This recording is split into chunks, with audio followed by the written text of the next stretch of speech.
Hello दोस्तों, चलिए आज इस वीडियो में हम साउंड चैप्टर से जो कॉम्पिटेंसी बेस्ड क्वेश्चन हम सॉल्व करेंगे। तो ये क्वेश्चन नंबर 67 है, तो आप देख सकते हैं। तो मैंने क्वेश्चन लिख के रखा है, तो आप भी फॉलो कर सकते हैं। तो इस वीडियो में हम देखेंगे ये रेजोनेंस का क्वेश्चन है, फोर्स्ड वाइब्रेशन का क्वेश्चन है और ये मैं सॉल्व करूँगा। तो इसमें सिर्फ मैं सॉल्व नहीं, इसमें जितना और कुछ चाहिए बेसिक्स तो वो अब मैं बताऊंगा, तो आप फॉलो कीजिए तो आपका अच्छा रिवीजन हो जाएगा। ठीक है, तो क्वेश्चन है इस तरह से है कि क्वेश्चन यहाँ पर 4 पेंडुलम्स दिए हैं, लेकिन जो टेक्स्ट बुक में आपने पढ़ा होगा तो सिमिलर टाइप ऑफ पेंडुलम, लेकिन यहाँ पर थोड़ा सा डिफरेंस है। तो कुछ और बेसिक वो समझना चाहता है स्टूडेंट से आईसीएससी, तो इसलिए इस टाइप का क्वेश्चन दिया है।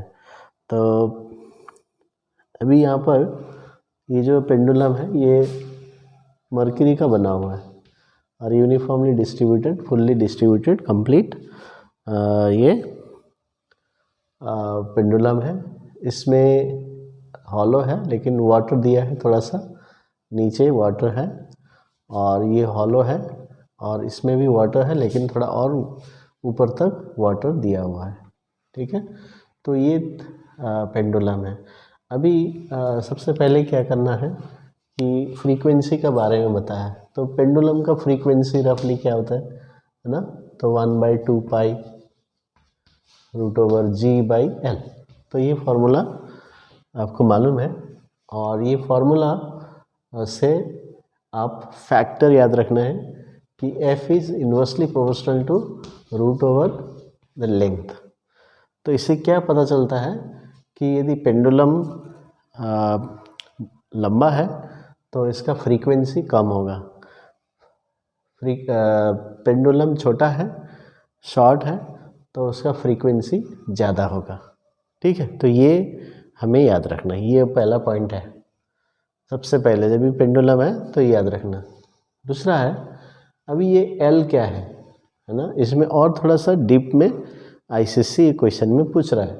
तो जब भी पेंडुलम लेते हैं तो यहाँ से देखिए ये पेंडुलम का जो पॉइंट ऑफ सस्पेंशन है, जहाँ पर वो सस्पेंड रहता है या बांधा रहता है, और वहाँ से जो सेंटर ऑफ ग्रेविटी है वहाँ तक उसका इफेक्टिव लेंथ जो हम लेते हैं। ठीक है, सिर्फ स्ट्रिंग का लेंथ नहीं है, तो ये सेंटर ऑफ ग्रेविटी से ये पॉइंट ऑफ सस्पेंशन का ये लेंथ है।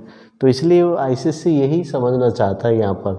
तो अभी इसका मर्क्यूरी यदि कंप्लीट है तो सेंटर ऑफ ग्रेविटी सेंटर में होगा, ये हॉलो है तो ये भी सेंटर में होगा, है ना। तो ये दोनों का लेंथ सेम ही होगा, चाहे वो मर्क्यूरी कंप्लीट मर्क्यूरी है लेकिन उसका सेंटर ऑफ ग्रेविटी भी सेंटर में होगा, इसका भी सेंटर में होगा, तो उन दोनों का लेंथ सेम है। ठीक है, अभी इसमें आते हैं, जो ये हॉलो है, यदि हॉलो रहता तो सेंटर ऑफ ग्रेविटी यहाँ रहता, सेंटर में रहता, तो ये लेंथ इक्वल हो जाता। लेकिन ये वाटर जो है लेने के कारण, ठीक है, वाटर लेने के कारण ये जो मास डिस्ट्रीब्यूशन है थोड़ा सा नीचे है, तो इसका सेंटर ऑफ ग्रेविटी है ना थोड़ा नीचे आ जाएगा, थोड़ा नीचे आ जाएगा। तो याद रखिए, क्योंकि जो वाटर है ये इस साइड में डिस्ट्रीब्यूट है, तो इसलिए इसका सेंटर ऑफ ग्रेविटी थोड़ा नीचे आने के कारण तो इसका जो लेंथ है वो थोड़ा ज़्यादा हो जाएगा। तो अभी देखिए ये पॉइंट है तो इस साइड में आ जाएगा। अभी जैसे ये है, इसमें वाटर है फिर ज़्यादा भरा है, तो इसका मतलब है इसका सेंटर यदि पूरा भरा रहता तो ये सेंटर में होता, लेकिन इधर होने के कारण इसका भी सेंटर ऑफ ग्रेविटी थोड़ा सा नीचे आएगा, है ना। तो अभी किसका ज़्यादा नीचे होगा, इसका ज़्यादा नीचे होगा, क्योंकि इसका मास जो डिस्ट्रीब्यूशन है एकदम ही नीचे की तरफ है, तो इसलिए सेंटर ऑफ ग्रेविटी इसका शिफ्ट हो जाएगा।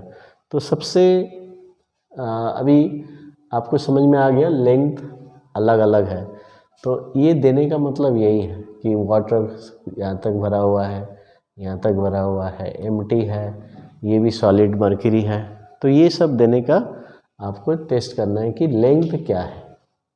तो अभी आप आसानी से ये किसका फ्रीक्वेंसी ज़्यादा है, किसका कम है, तो एक ऑर्डर में लिख सकते हैं, इंक्रीजिंग ऑर्डर या डिक्रीजिंग ऑर्डर में, है ना, तो लिख सकते हैं। तो अभी आप सोचिए दोनों का लेंथ सेम होगा तो फ्रीक्वेंसी सेम होगा, और लेंथ लंबा होगा तो फ्रीक्वेंसी कम होगा, है ना। तो ये आपको कॉन्सेप्ट लगाना है। तो अब थोड़ा सा सोचिए, है ना, थोड़ा सा सोचिए, फिर हम डिस्कस करेंगे। तो आपने सोचा, है ना, तो ज़रूर सोचा। तो सबसे ज़्यादा लेंथ y का है, तो इसलिए y का सबसे कम होगा, फिर उसके बाद w, फिर उसके बाद z, या अब ये दोनों इक्वल, तो y का सबसे कम क्योंकि सबसे ज़्यादा लेंथ है, फिर w, फिर या x भी लिख सकते हैं, z भी लिख सकते हैं, दोनों इक्वल है, तो ये सबसे छोटे हैं। तो ये हो गया आपका आंसर, ठीक है। तो ये हो गया आंसर इसका। तो समझ में आया। तो ये कॉन्सेप्ट है, देखिए एक्स्ट्रा डेप्थ में ये गया है। ओके, नेक्स्ट है, if z is initiated into vibration which pendulums y x w will exhibit highest amplitude. तो अभी क्या होता है, ये एक्चुअली यहाँ दिया नहीं है, लेकिन ये फ्लेक्सिबल सपोर्ट होना चाहिए, ये देना चाहिए, ये फ्लेक्सिबल सपोर्ट या रबर स्ट्रिप हो सकता है। तो इसको यदि हम वाइब्रेशन में देंगे, so it will force others to vibrate, क्योंकि इसका वाइब्रेशन ट्रांसफ़र हो जाएगा, तो ये सभी भी वाइब्रेशन करना शुरू करेंगे, ठीक है। अभी तो x y w ये क्या है, फोर्स्ड वाइब्रेशन में, they are under forced vibration. अभी क्योंकि z इनको वाइब्रेट कर रहा है, तो z का जो फ्रीक्वेंसी है वो एक्सटर्नल फ्रीक्वेंसी है इसके लिए। तो आपको याद रखना है, एक्सटर्नल फ्रीक्वेंसी जिसके वजह से दूसरा बॉडी वाइब्रेट करता है, वो है एक्सटर्नल फ्रीक्वेंसी।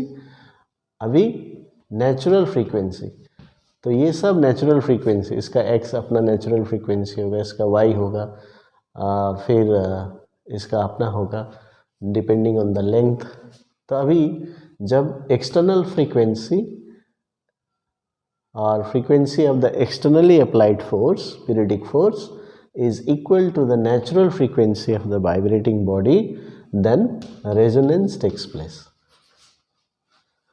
तो देखिए अभी ये वीडियो से आपको रेजोनेंस का भी रिवीजन हो गया, है ना। तो रिवीजन क्या हुआ इसमें, क्या है रेजोनेंस, तो एक्सटर्नल फ्रीक्वेंसी नेचुरल फ्रीक्वेंसी के साथ इक्वल होना चाहिए।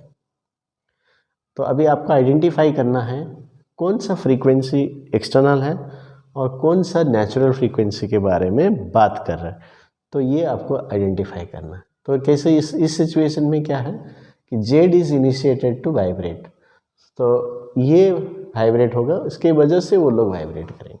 सो z is forcing them to vibrate, तो z का जो है वो एक्सटर्नल फ्रीक्वेंसी होगा और नेचुरल फ्रीक्वेंसी इनके होंगे। अभी हमने क्या देखा, कौन सा फ्रीक्वेंसी इक्वल है देखिए z और x का इक्वल फ्रीक्वेंसी है। क्यों इक्वल है, क्योंकि लेंथ इक्वल है। देखिए लिंक कितना अच्छे से आप समझ सकते हैं। अभी दूसरे वाइब्रेशंस में फिर उसका फैक्टर्स अलग हो जाएंगे, है ना। तो फिर भी बेसिक यही है कि external frequency should be equal to natural frequency, तो रेजोनेंस होगा। अब रेजोनेंस होने के कारण फिर एम्पलीट्यूड बढ़े, इंक्रीज्ड एम्पलीट्यूड या एम्पलीट्यूड इंक्रीजेस, एम्पलीट्यूड इंक्रीजेस। तो जो रेजोनेंस में होगा वो उसका एम्पलीट्यूड सबसे ज़्यादा होगा, तो ये याद रखना। तो अभी z एक्सटर्नल हो गया और नेचुरल फ्रीक्वेंसी किसका इक्वल है, x का इक्वल है, तो दोनों इक्वल हो गए। तो कौन सा ज़्यादा, कौन सा रेजोनेंस में होगा, तो क्वेश्चन थोड़ा मॉडिफाइड भी हो सकता है बोर्ड में। तो विच पेंडुलम इज अंडर रेजोनेंस और विच what does this x exhibit, which phenomena, resonance, y ये रीजन है, फिर उसका इफेक्ट क्या होगा, एम्पलीट्यूड बढ़ेगा, है ना। तो इसलिए which pendulum will exhibit highest amplitude. तो ये आंसर होगा x,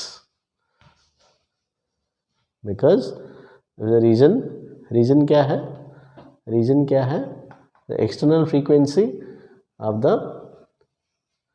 और यहाँ आप लिख दिए as the length of z and x are equal, therefore external frequency of z is equal to natural frequency of x. So resonance occurs and x vibrates with highest amplitude.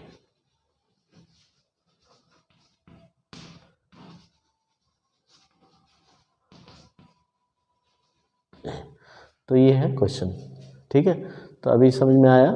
तो ये resonance का है, forced vibration का question है, concept of frequency depending on length, what is length, उसका concept. तो ये सब चीज़ इसमें क्वेश्चन में पूछा गया है। तो आपका अच्छे से ये रिवीजन हो गया। तो वीडियो शुरू से फिर से देखिए, तो हर एक एक्सप्लेनेशन आपको समझ में आएगा। और शॉर्ट नोट्स बनाइए, शॉर्ट पॉइंट्स लिखिए, और वहीं से क्वेश्चन आने वाला है। तो ये नहीं आएगा या इसी बेस्ड में थोड़ा सा डिफरेंट क्वेश्चन हो सकता है, और दूसरे जो एग्जाम्पल्स है तो उसमें भी आप ये एक्सप्लेनेशन यूज़ कर सकते हैं, रेजोनेंस वाला, ठीक है। Thank you. ये पुली बेस्ड क्वेश्चन है, और क्वेश्चन नंबर 90 आप देख सकते हैं, कॉम्पिटेंसी बेस्ड क्वेश्चन में ये पुली बेस्ड क्वेश्चन है। तो क्वेश्चन इस तरह से है, ये नंबर ऑफ पुलीज 4 दिया हुआ है, वेलोसिटी रेशियो 4 है ना, और इसमें नो लॉस ऑफ एनर्जी भी लिखा है, इसलिए मैकेनिकल एडवांटेज भी 4 ले सकते हैं, ठीक है। तो यहाँ पर ये दिया है। अब इससे क्या करना है, एक बीम है, इसको उठाना है, जैसे ऐसे रखा है, इसको ऐसे करके उठाना है, और एक ग्राउंड में टच कर रहा है वो, ठीक है। जब तक ग्राउंड में टच कर रहा है तब तक का जो एफर्ट निकालना है। तो मिनिमम एफर्ट कितना लगेगा ये हमें निकालना है, ताकि इसको ऊपर उठा सकें, ठीक है। अभी ये क्योंकि ये ग्राउंड में टच रहेगा ऐसा, ठीक है, ग्राउंड में टच रहेगा, तो ये एक लीवर की तरह काम करेगा, है ना। तो लीवर की तरह काम करेगा, तो इसलिए ये जो वेट है 100 kgf दिया है, ये सेंटर में लगेगा, ठीक है। वेट सेंटर ऑफ ग्रेविटी में ये वेट यहाँ लग रहा है। तो ये टोटल दिया है 3 मीटर, तो यहाँ से इधर 1.5, इधर 1.5 मीटर, है ना। तो इसका मतलब क्या है, ये ऐसे करके ये टर्न करेगा, तो ये लीवर की तरह काम कर रहा है। तो मान लीजिए ये इसको लोड लेते हैं, तो इसको एफर्ट ले लेते हैं, ठीक है। यहाँ पर कितना फोर्स पुली लगा रहा है, फिर बाद में हम निकालेंगे हमें कितना लगाना है, मिनिमम एफर्ट, ठीक है। तो इसलिए मैंने इसको क्या लिया, ई डैश ले लिया। तो अभी इसको ऊपर उठाने के लिए कितना फोर्स लगेगा, तो हम देख सकते हैं W इंटू ये फलक्रम है, so W into 1.5 is equal to E dash into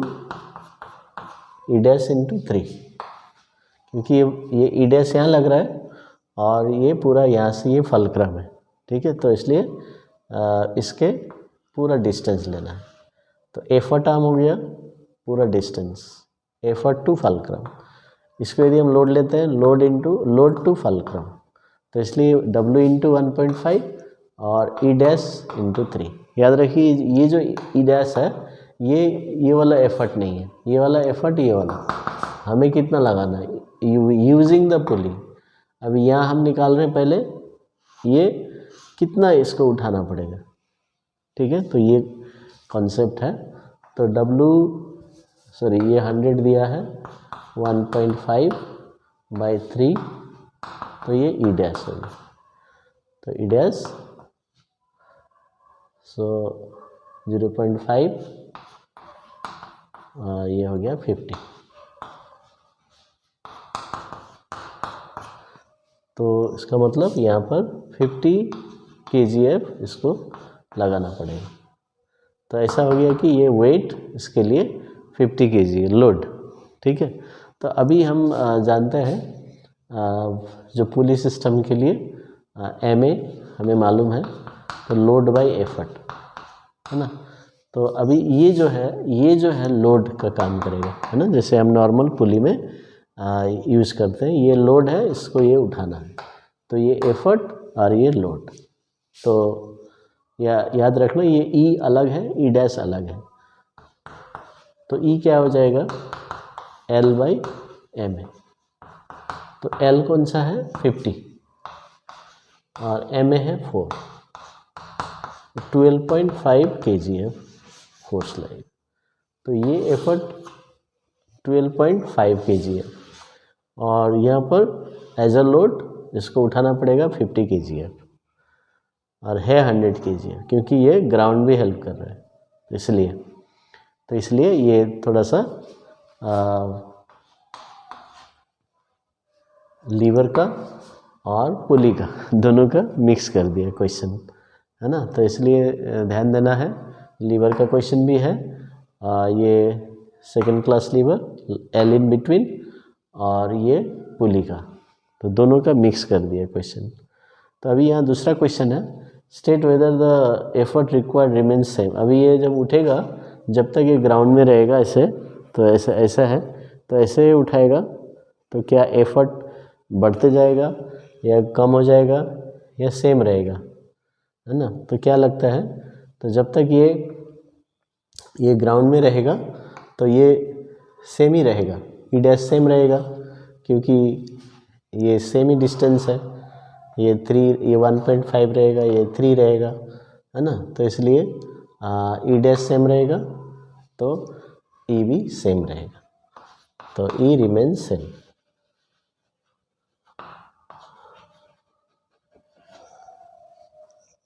E remains same, तो इसका आंसर।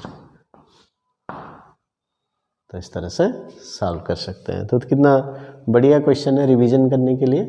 तो पुली और लीवर, तो दोनों का हमें रिवाइज हो गया। तो एफर्ट टर्म याद रखिए, जब भी लेते हैं फलक्रम से लेना है।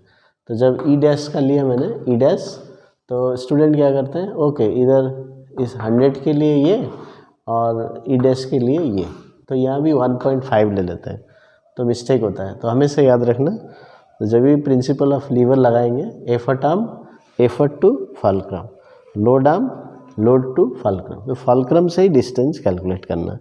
इसीलिए कभी कभी ऐड करना पड़ता है, कभी सब्ट्रैक्ट करना पड़ता है ना। जैसे यहाँ पर 3 मीटर है, यहाँ से लेके यहाँ 1.5 हुआ, है ना। तो इधर कितना होगा 1.5, कभी ऐड करना पड़ता है, कभी सब्ट्रैक्ट करना पड़ता है। तो इसलिए ध्यान देना है। यदि आप याद रखेंगे, effort arm effort to fulcrum, load arm load to fulcrum, तो ये याद रखना। और पुली के लिए तो नॉर्मल फार्मूला हमने यूज़ किया, MA = लोड बाय एफर्ट, और इसमें लोड हमें मिल गया तो एफर्ट निकल जाएगा। तो MA = एफिशिएंसी इंटू VRV है, तो यह एफिशिएंसी का कॉन्सेप्ट नहीं है, क्योंकि एनर्जी इज़ नॉट लॉस्ट, इसलिए हम डायरेक्ट ये फार्मूला यूज कर सकते हैं। Thank you.